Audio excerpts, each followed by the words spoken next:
Hey there, welcome to the GameDev London podcast. I'm your host, Quang DX from Asobitech, and today we're joined by Stuart DeVille. We will be discussing social media and communities for GameDev. Hello, Stuart. Hi, how's it going? Not too bad. Um, so, we're going to be talking about social media and communities. That's what we're doing Mm, today. Yeah. yeah. What was that? What does that mean to you? So, so I guess essentially what we're going to cover is if you're a game developer, whether you're a solo dev, an indie dev, or actually even if you're just trying to get into the space and you want to create a career in that space, we're going to talk about like the power of social media, how what social media platforms you can use, um, how some of them might differ, what might be the best one to use, and then we will also be covering community management. So you might have noticed, or if you have a particular game that you love, some games have a Discord community. So we'll be covering some of that. Yes, there's a lot to unpack here, and there's different ways to create your community and engage your community and just continue to grow your community. Um, what sort of things have you been using to first get your community together? So I mean, with Game Dev London, obviously we have a Discord community. um, for my studio, my indie dev studio, we haven't yet gone as far as setting up Discord, and that's purely because we haven't announced our title. But I fully expect once we've announced the title and we've got a demo out there that we will release that demo alongside some kind of Discord community, or at least start creating that Discord community, um, so we can have people in talk to us if they're enjoying the demo, help us to develop the game further, and just that it's kind of a good place where you can start to build a fan base. Um, what about you? What about yourself? So I definitely started on Facebook. Facebook's where I started, mainly because it was the platform at the time. Was it maybe 10, 15 years ago when we started with Facebook? Mm-hmm. And I grew a community purely through friendships first, and to meeting people, and that grew from there. And I found that using my personal page rather than the company page has been better for engagement and better for metrics in general. Posts get seen more, we get better engagement through the post instead of stuff like that. Then from there, we switched over to Twitter because Twitter became the new hot thing. And Twitter's a very different beast in where you grow Mm. a community in there. But it's taken a while for me to get used to Twitter. We touch on Instagram every now and then when we can. It's a very visual medium, and I Mm. know there are companies out there who do Instagram very, very well. Um, but it's also, I think you need to be aware of what you're most comfortable with, Yeah. and where your community, where you find your community, and where you can grow your community. And now we now have a Discord for the company as well. So the Discord's been growing rapidly over the last few months. Nice. Yeah. So I think for me, I see Twitter as the game dev. What would you call it? Game dev home base almost. Like if you're into game development, then the likelihood that you're on Twitter is very high.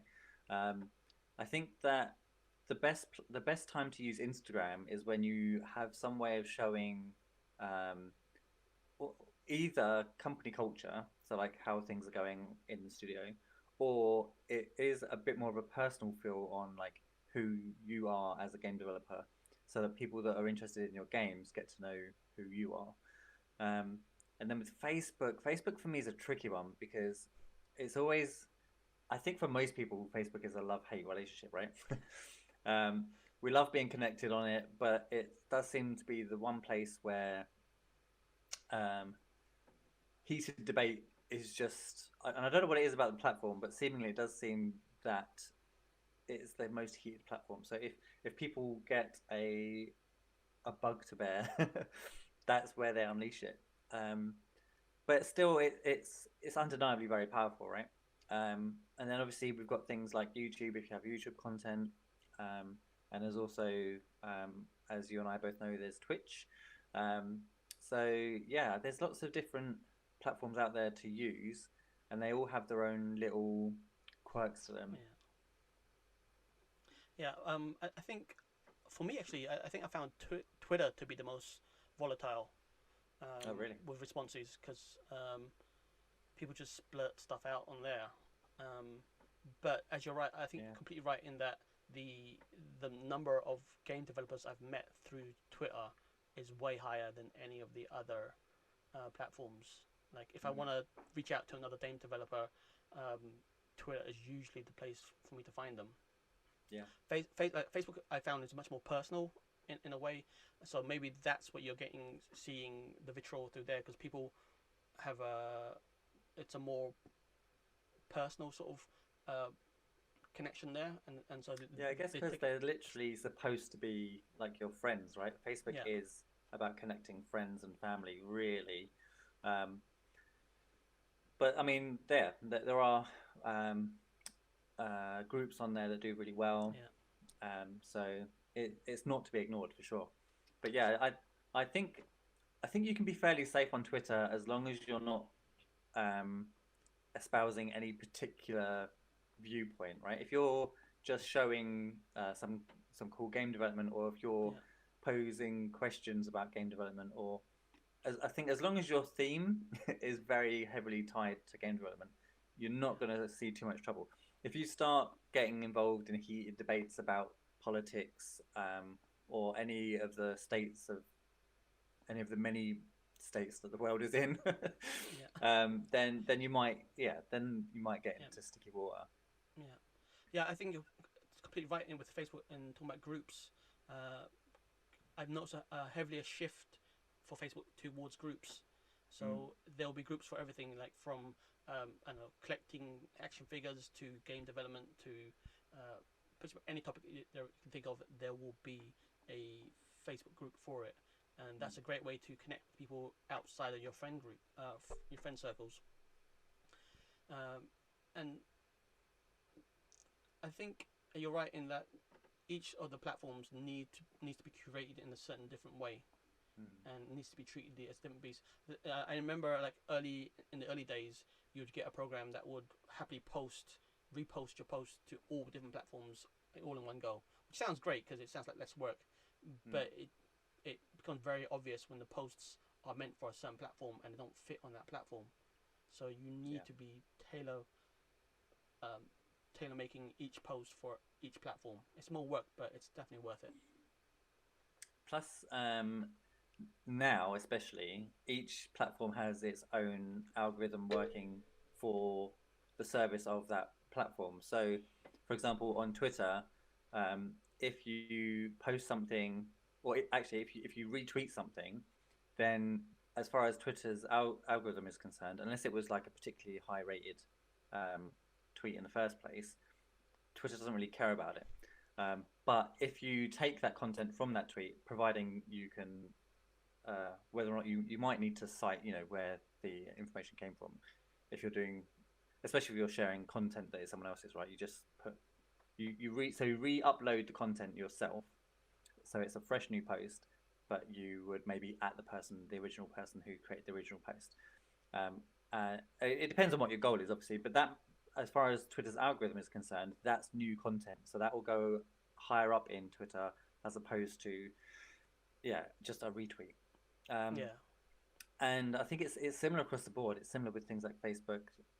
You need to kind of learn a little bit about the algorithms and what their purposes are, so that your content not only is doing a service for you, but it's doing well on that platform. yeah. I definitely think you've got this with the different algorithms, and also the algorithms are always changing. So you're needing to change your tactics constantly Mm, just to keep up with the algorithms. And some posts won't hit, some posts will hit, depending what time of day you post as well. Depending on yeah. what's else is going on in the social media sphere at the time. There are a lot of factors at play that can make or break your posts. I think a really powerful one if you're looking to like any if you want to do anything with your career, LinkedIn is like a super powerful um, platform. And the best thing about LinkedIn, until they realize it themselves and maybe nerf it, is that if I share a post and someone likes or comments on that post, everyone within their network sees it. There's no algorithm stopping the reach of your post like there is on like Facebook. If you want to boost how many people see your post on Facebook, you need to pay Facebook money. So LinkedIn is really powerful for that. And I think there's, because it's a bit more of a professional network, if you're looking to connect with like studio heads, or make friends in other studios, so that when you apply for jobs there, you kind of have someone that you know there. LinkedIn's a really good base for that. Yeah.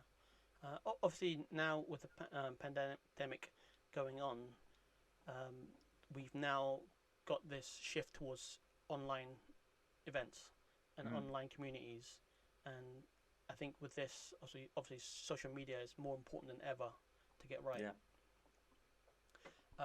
So we'll talk about growing communities and starting communities. Mm-hmm. If you weren't new to this whole thing, and you wanted to get into game development and you wanted to grow your community, what sort of things would you think you should start with? What you mean, like, would I think about setting up a Discord, or would I think about creating a Facebook group, or um, I mean, for me Yeah, personally, if I'm just looking to get into the industry, um, then I feel like my go-to would be to find Discord communities. But I don't know if I'm biased because because I do love Discord communities. I'm probably can I'm probably in something like 20 to 30 Discord groups. Um, yeah, I'm about the same as whereas well. on yeah, whereas on Facebook I might still be in five, but I'm actively in one. Um, and even that I don't really pay attention to it. I just sometimes I see a post pop up and I'm like, oh, that's cool, and I'll have a look at it um, in my Facebook notifications. But also, again, I'm probably an edge case because I no longer really engage with Facebook in general. Yeah, I'm only on there either for business purposes, or for the monthly like profile picture change, and to see if any of my family liked the fact that I changed it last month. um, but yeah, I think if you're just starting out, Discord communities are great. Um, I find it very easy because di- it's almost like Discord communities are like walking into a room full of people, and they're already chatting about stuff, and you can kind of be like, "Oh, hi, that's an interesting thing. I can jump in and say something on that." And I find it very easy to make a lot of friends in Discord communities, which is something I don't find on Facebook.